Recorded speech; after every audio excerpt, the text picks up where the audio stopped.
Hello and welcome. इस video में आप सीखेंगे ट्रेंड्स इन पीरियोडिक प्रॉपर्टीज़। तो बेसिकली ये है क्या, उससे पहले मैं आपको ये क्वेश्चंस दिखाता हूँ कि जिस तरह के क्वेश्चंस बनते हैं इस टॉपिक पे। तो आपने इस तरह से क्वेश्चंस देखे होंगे कि arrange the following in increasing order of their atomic size, यानी यहाँ पर जो एलिमेंट्स लिखे हैं इनका एटॉमिक साइज के इंक्रीजिंग ऑर्डर में इनको अरेंज करना, यानी आपको पता होना चाहिए कि किसका एटॉमिक साइज छोटा है, किसका एटॉमिक साइज बड़ा है। तो जब आपको ये पता होगा तभी आप इनको इंक्रीजिंग ऑर्डर में अरेंज कर पाओगे। या फिर यहाँ पे आप देख सकते हैं दूसरा question, arrange the following in increasing order of their non metallic character. तो यहाँ पर ये एलिमेंट है, हमको ये लिखना है कि सबसे कम नॉन मेटालिक कौन सा है, सबसे ज़्यादा नॉन मेटालिक कौन सा है। तो ये कैसे पता चलता है, ये ट्रेंड्स जब आप समझेंगे तो आपको सब समझ आ जाएगा। या फिर इस तरह से क्वेश्चंस होता है, या जैसे ये क्वेश्चन है कि इनमें से कौन सा जो एलिमेंट है जिसका एटॉमिक साइज बड़ा है। तो ये क्वेश्चंस आपके पास इस तरह से पूछे जाते हैं। तो ये सब जैसे ये एटॉमिक साइज है, या यहाँ पर लिखा है नॉन मेटालिक कैरेक्टर, या यहाँ पर लिखा है आयनाइजेशन एनर्जी, इनको क्या कहते हैं, ये है पीरियोडिक प्रॉपर्टीज़। तो इन पीरियोडिक प्रॉपर्टीज़ का एक ट्रेंड होता है। अब ट्रेंड क्या है ये देखो। तो जैसे यहाँ पर आप अपने सामने देख सकते हैं कि ये कुछ पीरियोडिक प्रॉपर्टीज़ हैं। मेनली जितनी इंपॉर्टेंट पीरियोडिक प्रॉपर्टीज़ है सब मैंने यहाँ पर कवर की हैं। और इन पीरियोडिक प्रॉपर्टीज़ का एक ट्रेंड होता है। ट्रेंड का मतलब ये है कि ये देखो आपके सामने ये पीरियोडिक टेबल है। यहाँ पर जो वर्टिकल कॉलम्स बने हैं इनको हम ग्रुप्स कहते हैं, और जो हॉरिजॉन्टल रोज हैं इस तरह से लेफ्ट से राइट जब आप जाते हैं तो इनको हम पीरियड्स कहते हैं। तो जब आप कॉलम में ऊपर से नीचे जाते हैं, यानी आप ग्रुप में ऊपर से नीचे जाते हैं, तो इनका एटॉमिक साइज इंक्रीज होता है या डिक्रीज होता है, क्या होता है उसमें, यही आप इसमें सीखेंगे। और जब आपको ये पता चल जाएगा तो उसके बाद आप आराम से इन क्वेश्चंस का आंसर दे सकते हैं। तो इसमें हम ट्रेंड ये समझते हैं कि जब हम यहाँ टॉप टू बॉटम ग्रुप में जाते हैं तो इनका एटॉमिक साइज इंक्रीज होता है या डिक्रीज होता है, या इनका मेटालिक कैरेक्टर इंक्रीज होगा या डिक्रीज होगा, ये है ट्रेंड। या फिर जब लेफ्ट टू राइट जाते हैं तो यही जो प्रॉपर्टीज़ है ये क्या होता है, क्या इनका एटॉमिक साइज बढ़ेगा या कम होगा, या इनकी केमिकल रिएक्टिविटी इंक्रीज होगी डिक्रीज होगी, ये सब कैसे होगा, यही ट्रेंड है और यही आप समझेंगे। लेकिन देखो आपको ये पूरा पीरियोडिक टेबल पढ़ने की ज़रूरत नहीं है। जो काम का है वो यहाँ पर ये है, आपको बस ये पढ़ना है। यहाँ पर आपके सामने जो ये एलिमेंट्स हैं बस इतने ही आपको पढ़ने हैं, आपके सिलेबस में इतना ही है और आपको बहुत ज़्यादा अननेसेसरी पढ़ने की ज़रूरत नहीं है। तो यहाँ पर अपने सामने आप देख सकते हैं, देखो कौन कौन से मैंने इसमें इंक्लूड किए हैं। एटॉमिक नंबर 1 से लेके एटॉमिक नंबर 20 तक, यानी आप 1 2 3 4 5 6 7 8 9 10 इस तरह से 20 तक लिए हैं। इसके बाद फिर ये इनको हम कहते हैं नोबल गैसेस, ये है हेलोजन्स, और ये फर्स्ट ग्रुप है, सेकंड ग्रुप है, ये इम्पॉर्टेंट है और आपको ये याद करने हैं। कोई दूसरा इसका सॉल्यूशन नहीं है कि दूसरे तरह से हो जाए, ये आपको याद करना है और करना है, और जिस तरह से ये लिखे हैं वैसे ही याद करने हैं। तो आप ये समझो कि आपको इतना अच्छे से याद होना चाहिए कि अगर आप अपनी आंखें बंद करें तो भी आपको ये पिक्चर अच्छे से दिखाई दे। आपको इतने अच्छे से पता, आपको ये पता होना चाहिए कि एल्यूमिनियम बोरॉन के नीचे है, आपको ये पता होना चाहिए कि ये जो ग्रुप है इसमें लिथियम है, सोडियम है, पोटेशियम है, रुबिडियम, सीजियम ये है। आपको ये पता होना चाहिए कि नाइट्रोजन के बाद ऑक्सीजन आता है, फिर फ्लोरीन आता है, फिर नियोन आता है, और फिर यहाँ से इधर पहुँच जाता है। फिर ये सब आपको अच्छे से पता होना चाहिए। अगर आपको ये पता नहीं है तो फिर ये टॉपिक पढ़ने का कोई फ़ायदा नहीं है। इसलिए ये टॉपिक आप समझ रहे हैं तो ध्यान रखो कि आपको ये याद करना है अच्छे से, नहीं तो आप ट्रेंड्स आप एग्जाम में क्वेश्चन कर ही नहीं पाएंगे। क्लियर हो गई बात। अब यहाँ पर एक के बाद एक जो ये प्रॉपर्टीज़ हैं इनको हम डिस्कस करते हैं। तो सबसे पहले समझते हैं एटॉमिक साइज के ट्रेंड के बारे में कि एटॉमिक साइज जब आप ग्रुप में ऊपर से नीचे जाते हैं या पीरियड में लेफ्ट से राइट जाते हैं तो इंक्रीज होता है या डिक्रीज होता है। और एक बात आप ढंग से समझ लो, अगर आपको एटॉमिक साइज समझ में आ गया तो ये समझो कि बाकी सभी बहुत आराम से आपको समझ आ जाएंगे। तो एटॉमिक साइज बहुत अच्छे से आप इसको समझना। एटॉमिक साइज दो बातों पे डिपेंड करता है। देखो, शुरू में थोड़ा सा आपको सीखने में कष्ट होगा, लेकिन एक बार आपको बात समझ आ गई फिर बहुत आसानी से सभी कुछ समझ में आने लगेगा। एटॉमिक साइज दो चीज़ों पे डिपेंड करता है, एक है नंबर ऑफ शेल और दूसरा nuclear charge. Number of shell और न्यूक्लियर चार्ज क्या है ये मैं आपको बताता हूँ। तो यहाँ पर हम फर्स्ट ग्रुप लेते हैं और इस ग्रुप में मैं आपको बताता हूँ कि जैसे हम ऊपर से नीचे जाते हैं तो इसमें शेल्स कैसे जुड़ती जाती हैं। हाइड्रोजन यहाँ पर देखो, हाइड्रोजन में होता है केवल एक इलेक्ट्रॉन और एक प्रोटॉन। तो यहाँ पर न्यूक्लियस जो होगा उसमें एक प्रोटॉन है और इसके बाहर एक शेल होता है और इस एक शेल में एक इलेक्ट्रॉन होता है। यह है कहानी हाइड्रोजन की, एक शेल इसमें हो गया। अब इसके बाद है हमारे पास लिथियम, और लिथियम में होते हैं 3 इलेक्ट्रॉन्स। 3 इलेक्ट्रॉन जब डिस्ट्रीब्यूट होंगे तो कैसे होगा, पहले शेल में 2 होंगे, दूसरे शेल में 1 होगा। इस वजह से जो लिथियम है उसका न्यूक्लियस, इसमें 3 प्रोटॉन होते हैं और इसके चारों ओर 2 शेल बने होते हैं। एक शेल ये है और दूसरी शेल ये है। तो यहाँ पर इन शेल्स में 3 इलेक्ट्रॉन होते हैं क्योंकि इसमें इसका एटॉमिक नंबर 3 है, 3 इलेक्ट्रॉन 3 प्रोटॉन होंगे। अब आपने देखा जैसे ही हम ऊपर से नीचे गए इसमें शेल जुड़ता गया। इसके बाद हम और नीचे अगर इसमें देखें, सोडियम में देखें तो सोडियम का एटॉमिक नंबर 11 होता है और इसमें 11 इलेक्ट्रॉन होते हैं। तो इनका डिस्ट्रीब्यूशन इस तरह से होता है। तो यहाँ पर यह है सोडियम का न्यूक्लियस जिसमें कि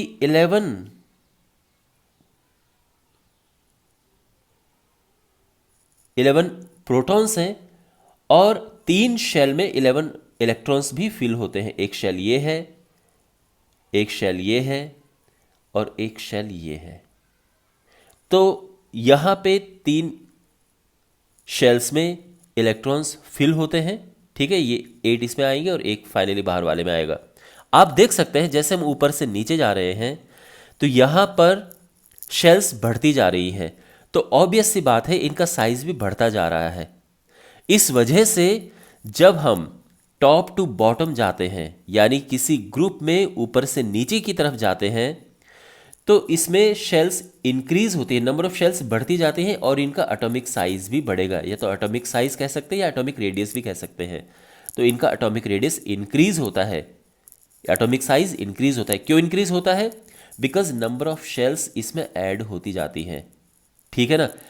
और अब मैं आपको बताता हूं कि जब हम लेफ्ट टू राइट जाते हैं यानी किसी पीरियड में, ये इनको हम पीरियड्स कहते हैं, तो किसी पीरियड में जब लेफ्ट से राइट की ओर जाते हैं तो इनके साइज पे क्या फर्क पड़ता है, क्यों होता है? तो इसके लिए दूसरा नंबर का जो रीजन है, जैसे मैंने आपको कहा था कि 2 इंपॉर्टेंट रीजन होते हैं। एक तो नंबर ऑफ शेल्स, तो नंबर ऑफ शेल्स ऊपर से नीचे जाने में बढ़ती जाती है, लेकिन जब लेफ्ट से राइट जाते हैं तो शेल्स तो सेम रहती हैं। 2 शेल इसमें होंगी तो 2 ही शेल इसमें है, 2 ही इसमें, सब में 2-2 शेल होंगी। तो फिर साइज कैसे पता चलेगा किसका कम किसका ज़्यादा है? इसके लिए काम आता है न्यूक्लियर चार्ज।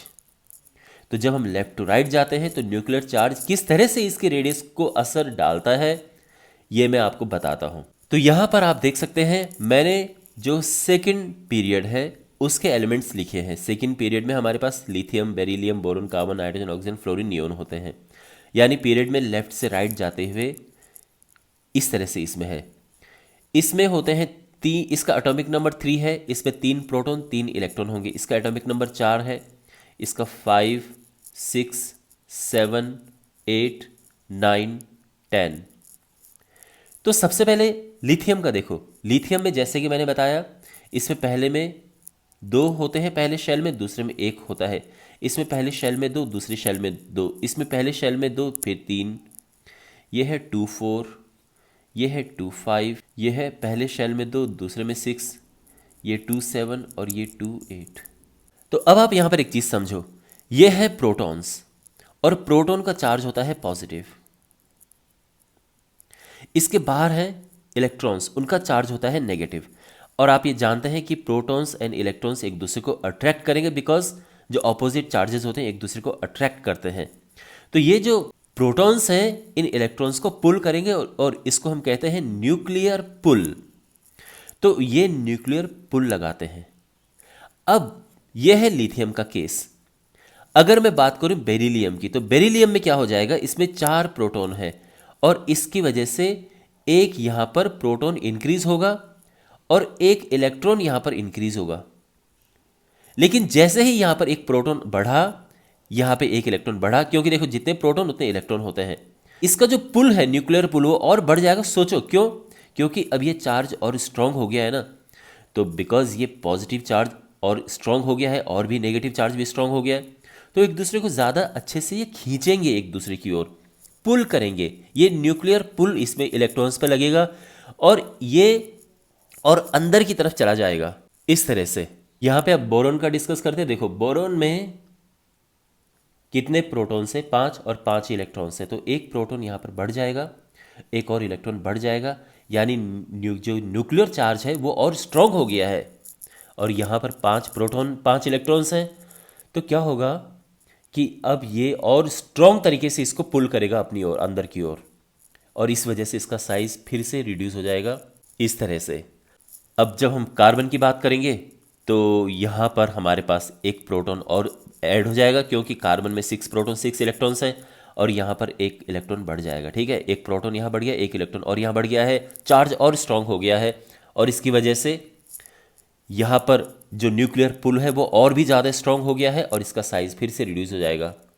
और अब हमारे पास है नाइट्रोजन। तो नाइट्रोजन का जो केस है उसमें एक और प्रोटॉन यहाँ पे ऐड हो जाएगा, एक और इलेक्ट्रॉन यहाँ पे ऐड हो जाएगा, न्यूक्लियर पुल और ज़्यादा स्ट्रांग होगा क्योंकि चार्ज और स्ट्रांग हो गया है और इसका साइज फिर से और रिड्यूस होगा। और इसी तरह से ये ट्रेंड आगे बढ़ता रहेगा।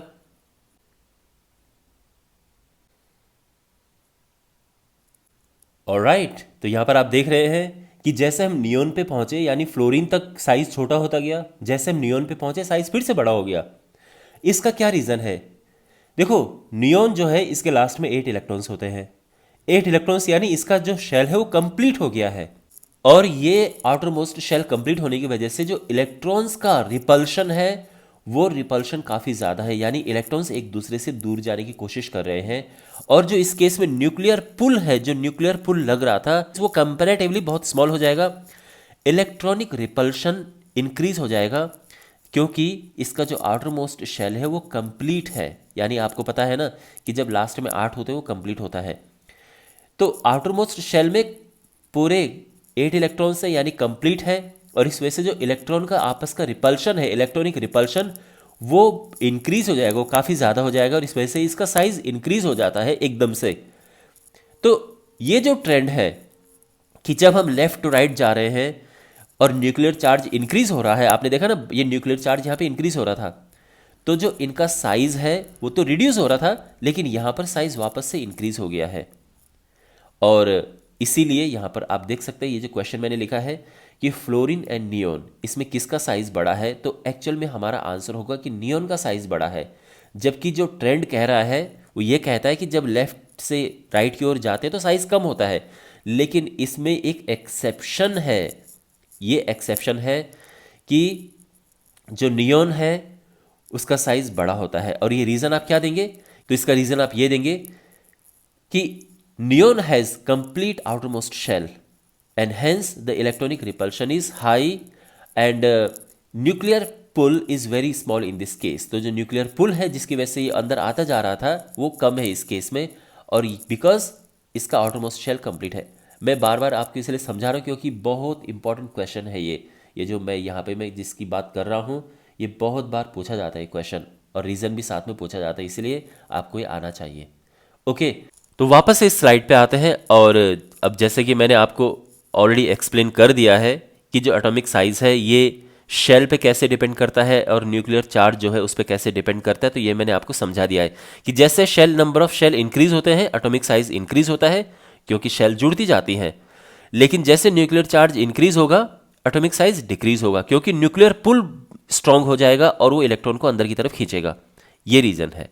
तो यहाँ पर आप देख सकते हैं कि जब हम ग्रुप में ऊपर से नीचे जा रहे हैं तो देखो कहते किस तरह से हैं, हम कहते हैं डाउन द ग्रुप। जब ऊपर से नीचे हम जाते हैं ग्रुप में तो down the group top to bottom इस तरह से कहा जाता है। तो एटॉमिक साइज इंक्रीज होता है और अक्रॉस अ पीरियड यानी जब लेफ्ट टू राइट जाते हैं, तो मैंने आपको समझा दिया है ना कि न्यूक्लियर पुल की वजह से ये डिक्रीज होता है साइज, क्योंकि प्रोटॉन्स इलेक्ट्रॉन्स को अंदर की तरफ खींचते हैं। लेकिन जो लास्ट में नियॉन है ये एक्सेप्शन है यहां पर ये केस। ओके, तो अगर आपके पास क्वेश्चन में हो केवल लिथियम, सोडियम एंड पोटेशियम, तो लिथियम ये है, सोडियम ये है एंड पोटेशियम ये है, तो इसमें साइज किसका ज्यादा है? ऑब्वियसली ये ग्रुप में हम नीचे जा रहे हैं, तो इसमें number of shells add up हो रही हैं, बढ़ रही हैं, और इस वजह से सबसे बड़ा साइज पोटेशियम है, उससे छोटा सोडियम है, सबसे छोटा लिथियम है। ठीक है, ये क्लियर हो गया? ऑलराइट, अब हमारे पास है टेंडेंसी टू लूज इलेक्ट्रॉन। तो जैसे मैंने आपको कहा था कि आपको अगर एटॉमिक साइज समझ आ गया तो बाकी सारी चीजें समझना बड़ा आसान है। तो यहां पर जो ये है टेंडेंसी टू लूज इलेक्ट्रॉन, यानी कौन इलेक्ट्रॉन आसानी से लूज कर देगा, तो यहां पर भी काम आता है एटॉमिक साइज। तो अब आप यहां पर एक चीज नोटिस करो, आप देख रहे हैं जैसे हम यहां ऊपर से नीचे जा रहे हैं, शेल्स इसमें जुड़ रही हैं, शेल्स बढ़ रही हैं। अब आप कंपैरिजन करो सोडियम एंड लिथियम में, दोनों में कंपैरिजन करते हैं। तो यहां पे ये लिथियम है और ये सोडियम है। लिथियम का सबसे बाहर का सबसे आउटर मोस्ट इलेक्ट्रॉन ये है, सोडियम का आउटर मोस्ट इलेक्ट्रॉन ये है। अब आप देखो, ये जो लिथियम का इलेक्ट्रॉन है ये न्यूक्लियस के पास में है ना, इसका मतलब ये है कि ये न्यूक्लियस इसको टाइट से पकड़ के रखेगा। इसका इलेक्ट्रॉन देखो, ये न्यूक्लियस से दूर है, न्यूक्लियस से दूर होने की वजह से इसका न्यूक्लियस इसको इतना टाइट से नहीं पकड़ के रख पा रहा है, तो ये ज्यादा आसानी से बाहर निकलेगा देन इसके, इसको बाहर निकलने में थोड़ा परेशानी होगी, ये आसानी से बाहर निकल जाएगा। इस वजह से जैसे ही साइज बड़ा होता जाता है tendency to lose electron increase होती है, यानी आसानी से इलेक्ट्रॉन बाहर निकल जाता है। तो जैसे ही आप ऊपर से नीचे जाते हैं साइज बढ़ता है, आप जानते हैं, और साइज बढ़ने की वजह से जो इलेक्ट्रॉन लूज करने की टेंडेंसी वो आसान होने लगती है, यानी tendency to lose electron increase होने लगता है। लेकिन लेफ्ट टू राइट जाने में आप जानते हैं कि साइज डिक्रीज होता है, तो जैसे साइज छोटा होगा इलेक्ट्रॉन बड़ी मुश्किल से बाहर निकलेगा, और इस वजह से इलेक्ट्रॉन लूज करने की टेंडेंसी धीरे धीरे डिक्रीज होने लगती है, यानी मुश्किल से ये इलेक्ट्रॉन को लूज करता है, tendency to lose electron decrease होती है। तो यहां पर आप देख सकते हैं डाउन द ग्रुप में tendency to lose electron increase होती है, और अक्रॉस द पीरियड में tendency to lose electron decrease होती है। देखो ये प्रॉपर्टी क्यों इंपॉर्टेंट है, यानी क्यों हम ये वाली पर्टिकुलर प्रॉपर्टी पे इतना एम्फेसाइज कर रहे हैं, उसका रीजन ये है, आप सुनिए बात को, कि जो आसानी से इलेक्ट्रॉन लूज करेगा वो उतना ही अच्छा मेटल का मतलब यह है कि उसका मेटालिक कैरेक्टर उतना ज्यादा होगा। जो जितनी आसानी से इलेक्ट्रॉन लूज करेगा उसका मेटालिक कैरेक्टर, देखो ये समझो कि जिन एलिमेंट में इलेक्ट्रॉन लूज करने की टेंडेंसी होती है वो मेटल बनते हैं। ढंग से सुनो बात को, कान खोल के अच्छे से। जिन एलिमेंट्स में इलेक्ट्रॉन को लूज करने की टेंडेंसी ज्यादा होती है, जो आसानी से इलेक्ट्रॉन लूज करते हैं, वो उनका मेटालिक कैरेक्टर उतना ज्यादा होता है, और जो इलेक्ट्रॉन को गेन करने की टेंडेंसी रखते हैं उनका नॉन मेटालिक कैरेक्टर उतना ही ज्यादा होता है। तो इलेक्ट्रॉन लूज करना मेटल, इलेक्ट्रॉन गेन करना नॉन मेटल, ठीक है ना।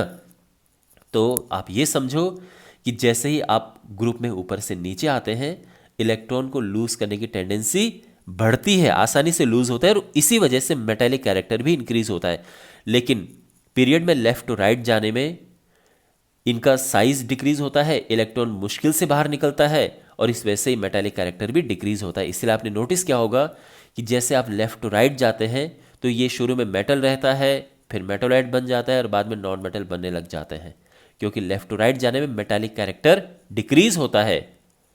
ठीक है, तो देखो ये क्या सीक्वेंस बन रहा है, एटॉमिक साइज, फिर टेंडेंसी टू लूज इलेक्ट्रॉन और मेटालिक कैरेक्टर। ये ज्यादा होगा तो ये ज्यादा होगा तो ये भी ज्यादा होगा। इस वजह से तीनों का जो पैटर्न है वो बिल्कुल सेम रहता है, और इसीलिए मैंने इनको एक ग्रुप में रखा है। एक ग्रुप का मतलब ये है कि तीनों को एक साथ रखा है मैंने, क्योंकि तीनों में ही same pattern, same trend follow होता है। ठीक है, यानी ऊपर से नीचे गए तो इंक्रीज हुआ, लेफ्ट टू राइट गए तो डिक्रीज हुआ। ओके, अब हमारे पास है नेक्स्ट प्रॉपर्टी, और वो है वैलेंसी। तो चलिए अब ये डिस्कस करते हैं। तो वैलेंसी का क्या है, वैलेंसी किसे कहते हैं? देखो, लास्ट में हमें 8 चाहिए होते हैं स्टेबल होने के लिए, और 8 पूरे करने की जो भी जितने भी इलेक्ट्रॉन चाहे लेने हो, लूज करने हो, शेयर करने हो, उन सबको कहते हैं वैलेंसी। तो 8 पूरे करने हैं किसी तरह से। हाँ, छोटे छोटे जो होते हैं उनको 2 में ही काम चल जाता है। जैसे हाइड्रोजन को केवल 2 पूरे करने होते हैं, हीलियम के केस में भी 2 है, लिथियम भी 2 है, बेरिलियम भी 2 है, इनके लिए 2 काफ़ी होते हैं। हाँ, जैसे फिर बढ़ने लगते हैं, जैसे बोरॉन में भी 2 काफ़ी हैं, लेकिन जैसे बढ़ने लगते हैं वैसे वैसे फिर इनको 8 चाहिए होते हैं लास्ट में। तो ये समझो कि देखो, लिथियम यहां पर 2 and 1 लिखा है, ठीक है ना। लिथियम जो है इसमें 3 इलेक्ट्रॉन होते हैं, पहले में 2, दूसरे में 1, तो ये 1 इलेक्ट्रॉन को लूज कर देता है और ये स्टेबिलिटी गेन कर लेता है इससे। यहां पे सोडियम है 281, तो ये भी 1 इलेक्ट्रॉन लूज करेगा, देखो लास्ट में 8 आ गया है। पोटेशियम 281, तो यहां पे भी 1 इलेक्ट्रॉन लूज करके ये भी स्टेबिलिटी यानी लास्ट में 8 हो गए। तो आप नोटिस कर रहे होंगे, क्या नोटिस कर रहे हैं कि जैसे हम ऊपर से नीचे जा रहे हैं, हर बार लास्ट में केवल एक ही इलेक्ट्रॉन है जिसको हमें रिमूव करना है, तो यानी इसकी वैलेंसी 1 है। तो ऊपर से नीचे जाने में वैलेंसी चेंज नहीं होती, ये सेम रहती है।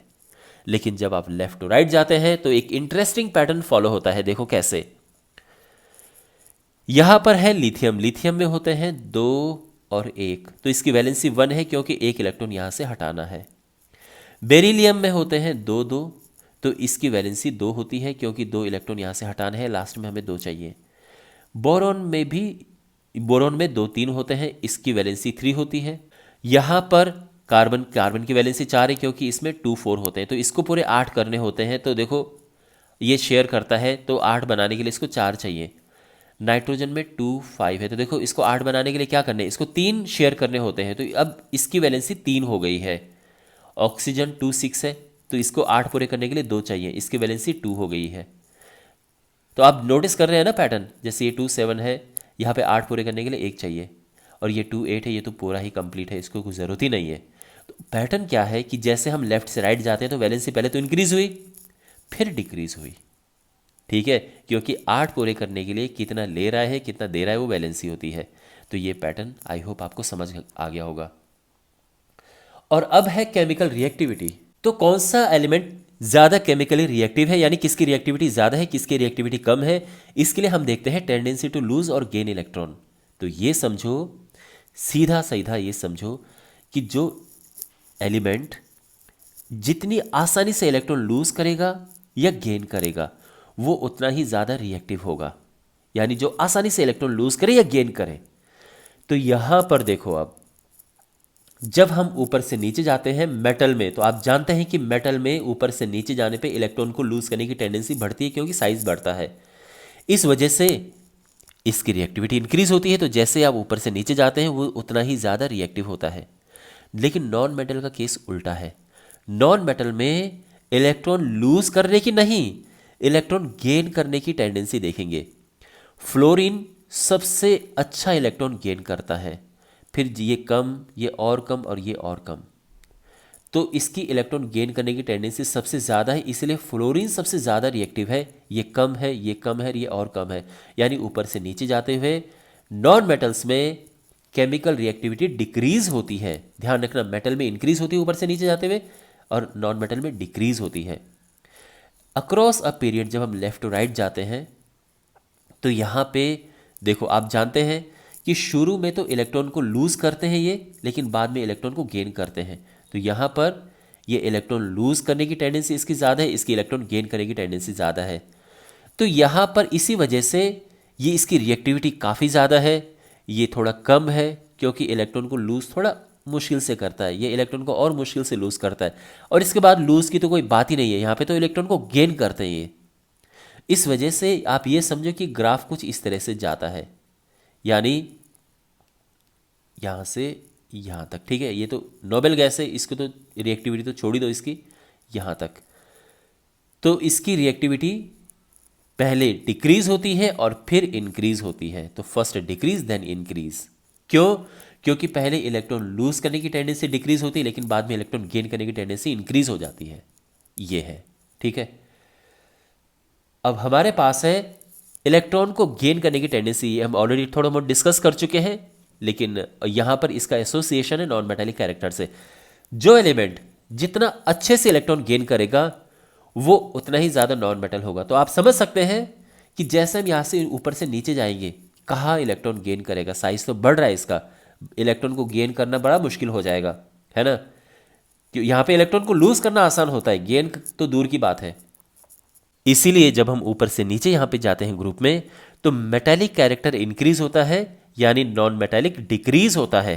ये कम कम कम मेटल हो रहा है तो डिक्रीज। लेकिन लेफ्ट टू राइट जाने में क्या है, इलेक्ट्रॉन को गेन करने की टेंडेंसी बढ़ती है। इलेक्ट्रॉन गेन, जैसे ये ज़्यादा अच्छे से इलेक्ट्रॉन गेन करेगा देन इसके, क्योंकि इसका साइज छोटा है, तो जो न्यूक्लियस है वो आसानी से इलेक्ट्रॉन को अपने पास खींच सकता है, पुल कर सकता है। तो इसके इलेक्ट्रॉन को गेन करने की टेंडेंसी ज़्यादा है, और इस वजह से लेफ्ट टू राइट जाने में नॉन मेटेलिक कैरेक्टर इंक्रीज होता है। तो ये दोनों के लिए सेम है, क्योंकि ये दोनों एक ही बातें हैं, ठीक है। अब है आयनाइजेशन पोटेंशियल। आयनाइजेशन पोटेंशियल होता है कि आपने इलेक्ट्रॉन को निकालने में कितनी एनर्जी खर्च की है। तो देखो, सीधी सी बात है, आप समझ गए होंगे कि जो जितना बड़ा साइज में होता है उससे इलेक्ट्रॉन निकालना उतना ही आसान होगा, क्योंकि बाहर में इलेक्ट्रॉन लगा है, कहाँ न्यूक्लियस इतना अंदर है, तो वो इलेक्ट्रॉन तो आराम से बाहर निकल जाएगा ना। हाँ, ये छोटा है, न्यूक्लियस तो बिल्कुल पास में इसके, तो इसका इलेक्ट्रॉन मुश्किल से बाहर निकलेगा।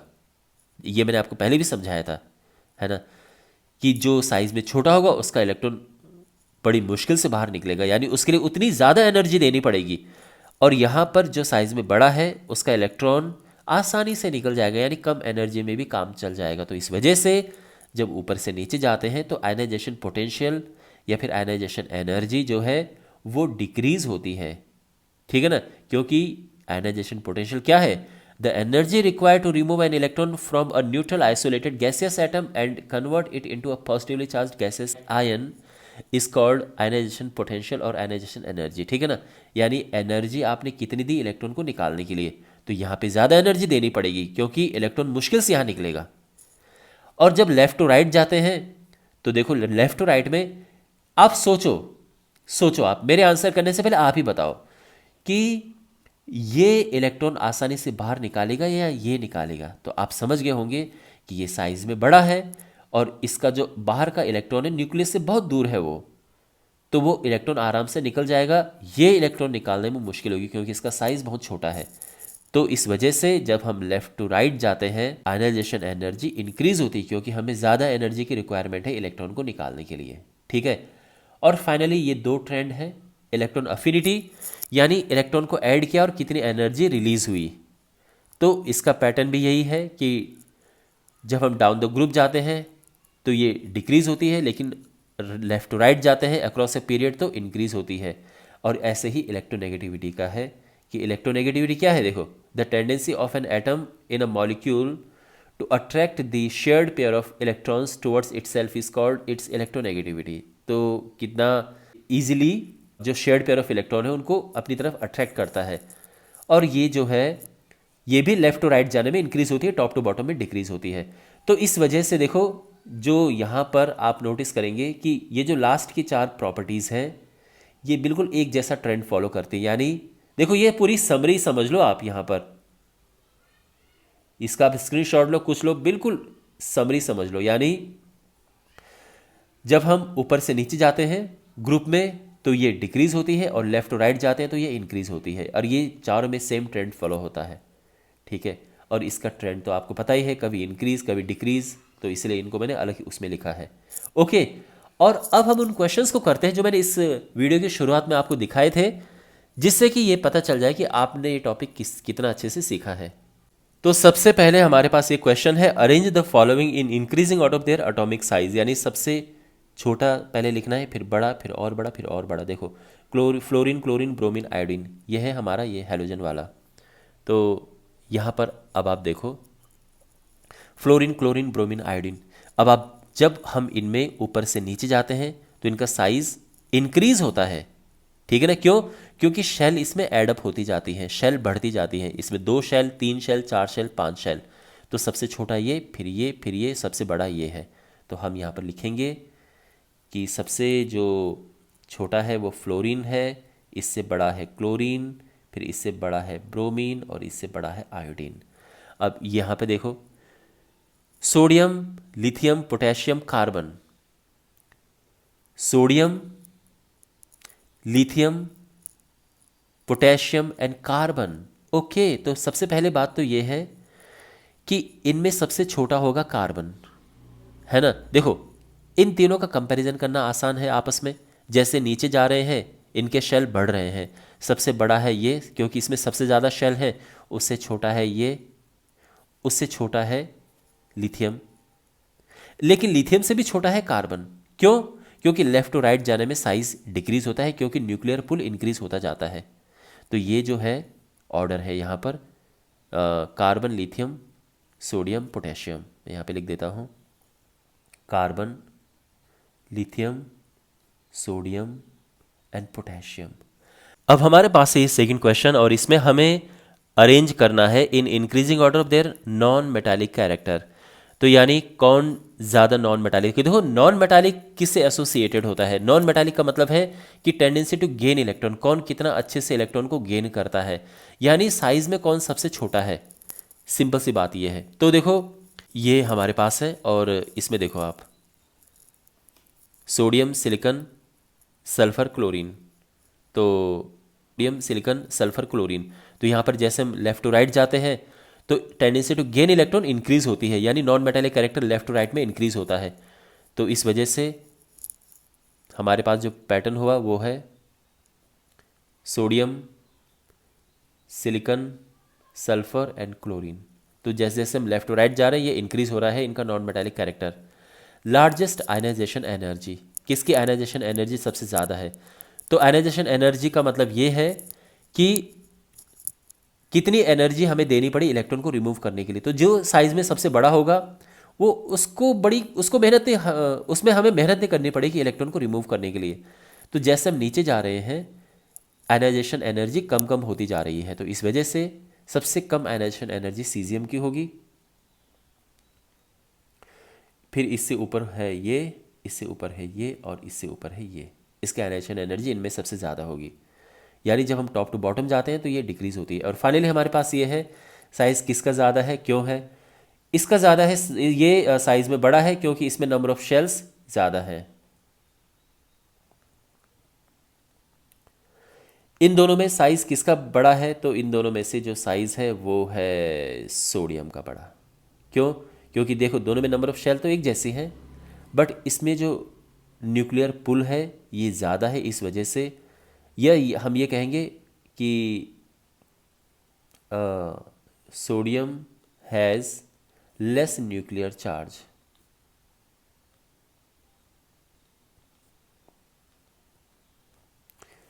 और उसकी वजह से क्या होता है? लेस न्यूक्लियर पुल। इसका न्यूक्लियर चार्ज ज़्यादा है तो ज़्यादा पुल करेगा, छोटा हो जाएगा। और इन दोनों में से तो ये बड़ा है। ये मैं आपको पहले एक्सप्लेन कर चुका हूँ, क्योंकि इसका भले ही ये ट्रेंड फॉलो ना करता हो, यानी ट्रेंड के हिसाब से तो ये छोटा होना चाहिए, बड़ा होना चाहिए, भले ये ट्रेंड फॉलो ना करे, लेकिन क्या होता है कि इसमें ये कंप्लीट ऑक्टेट, इसमें 8 इलेक्ट्रॉन पूरे होते हैं और वो इलेक्ट्रॉन रिपेल करते हैं, इलेक्ट्रॉनिक रिपल्शन होता है और इस वजह से इसका साइज़ बड़ा हो जाता है एकदम से। ठीक है, ये मैं ऑलरेडी एक्सप्लेन भी कर चुका हूँ आपको। तो इसमें इसका साइज़ बड़ा है। ओके, ऑलराइट, तो इसी के साथ ये वीडियो समाप्त होता है। आई होप आपको ये वीडियो इंटरेस्टिंग लगा होगा और काफ़ी यूज़फुल लगा होगा। इस वीडियो को अपने फ्रेंड्स के साथ में शेयर ज़रूर करें और चैनल को सब्सक्राइब करें। मिलते हैं अगले वीडियो में। Take care.